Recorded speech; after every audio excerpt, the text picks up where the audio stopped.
Hello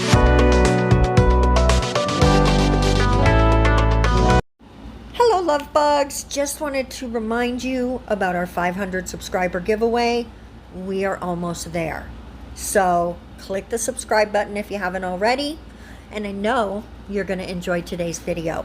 I was inspired by a painting that I saw in passing.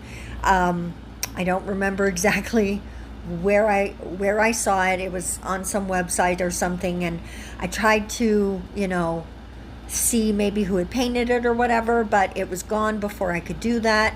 And you know how websites are these days. They show you something for 10 seconds, and if you didn't click it, too bad. But it was mountains, and it was just this beautiful, layered, colorful blue and pink and purpley mountains. And I was like, gotta put that on a nail.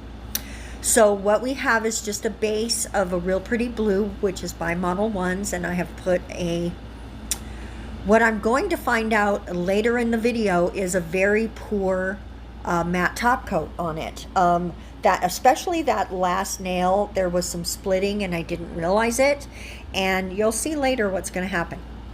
So anyway, what I'm doing is using my alcohol inks, and I made these with just some inexpensive markers at the Dollar Tree, or no, the 99-cent only store, I want to say, and of course a bottle of alcohol and old polish bottles. So if you don't think you want to spend what they charge for alcohol inks, don't. I have a video and I will link it about how to make these.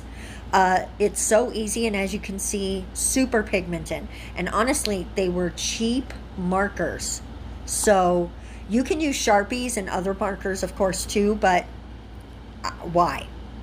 So what I'm doing is just layering the colors, and what that gives you is that the lines, right? It gives you those staining sort of lines, and you can already see them forming, right?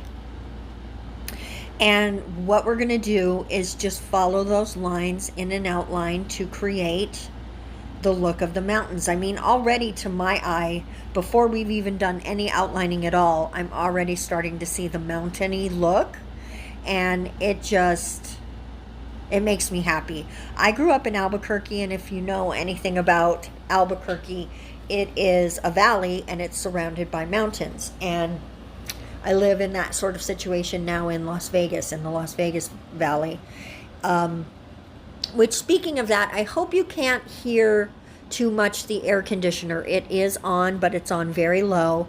And I did turn all the fans off so it wouldn't be super loud for the voiceover, but I cannot turn the air off. It is still pretty hot here. It's going to be about 95 today, and I do not want to let the apartment heat up. So I did not turn that all the way off. I hope you're not hearing it too much.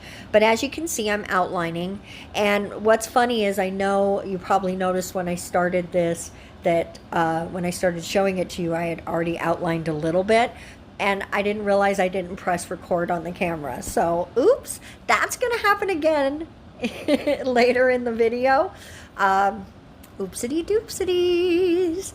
I'm super happy today because I'm going to see two of my grandkids, not all my grandkids.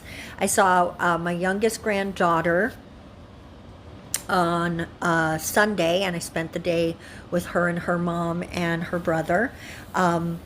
So it was good to see the two of my grandkids on Sunday, and my daughter, and then two of them are coming over today. And I've been trying to get my oldest granddaughter to get her butt over and visit me, but she's busy among other things, and so she does not always come to see her Gigi, although she is the only one of my grandkids who doesn't call me Gigi. Gigi is actually a pretty new invention, just in the last few years. She calls me Amma because at that point I was just saying, call me Grandma, right? I was just Grandma. And she never did say Grandma. She always said Amma. So even as an adult, she still calls me that. So, but I want her to get her butt over here. She does her own nails too. She doesn't do videos or anything. She actually works in a preschool, so she loves that. She loves working with the kids. but swears up and down she's not going to give me any grandkids. What is, or great grandkids? What is that about? Anyway, that's her choice, and I don't give her a hard time about it. But, you know, just between you and I would not hate a great grandbaby. Just saying. Just saying. So I'm going to continue working on the outlines here. Sorry, I got distracted. Talking about my grandkids. Proud granny over here. I love my grandkids so much. And I'm not going to show you every single nail because it did take me, I want to say, a good 20 minutes to outline all of these little lines. So if you're thinking, oh, this will be a very fast, fun set, it is fun. And the, oops, what is my phone doing? We're going to decline that. We're going to decline that. I think that was my doctor's office, but I'm not going to take that call right now. I'll check and see what they wanted in a minute. I think they're calling to remind me of an appointment that I canceled. So we'll see. We'll see. I'll call them in a minute. I think I was talking about how long it took to outline these. Sorry about that. It did take a good 20 minutes just to do the outlines. So putting down the alcohol ink super fast, you don't want to overthink that. You want to let the alcohol ink do what it's going to do. And then with your outlining, you come in and really accentuate what you're seeing with, yep, there's a message for me, with all the lines and stuff. So that's kind of what you do always with alcohol ink, is just let the alcohol ink do what it wants to do. And then you come in and accentuate it and make it more beautiful. I love working with alcohol ink. Between alcohol ink and my pigment powders, I think those are my favorite things. So what I'm going to do now is just come in and protect our work with a little bit of base coat. And now, as you can see, on the nails are some white spots.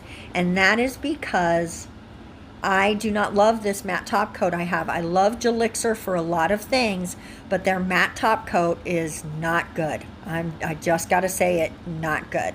So don't ever buy it, or if you do, make sure you pay close attention, because it doesn't behave the way you want it to. So I decided to put white dots and cover them in yellow pigment powder. So luckily I got to use two of my favorite things in this video, and I think it looks like little fairies. You could say dragonflies if you have an aversion to fairies, but I thought, oh, mountain fairies, let's make mountain fairies.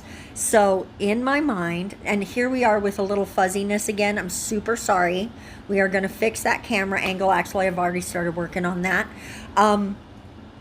But to my mind, this is just you looking at the mountains from a distance, catching the little light of mountain fairies flying through the mountains, enjoying their night out, doing revels and parties and maybe food gathering and drinking their fairy wine or fairy margaritas. I like margaritas, okay? That's all I'm going to say. I like margaritas. So my fairies drink margaritas. But this is our mountain fairy scene.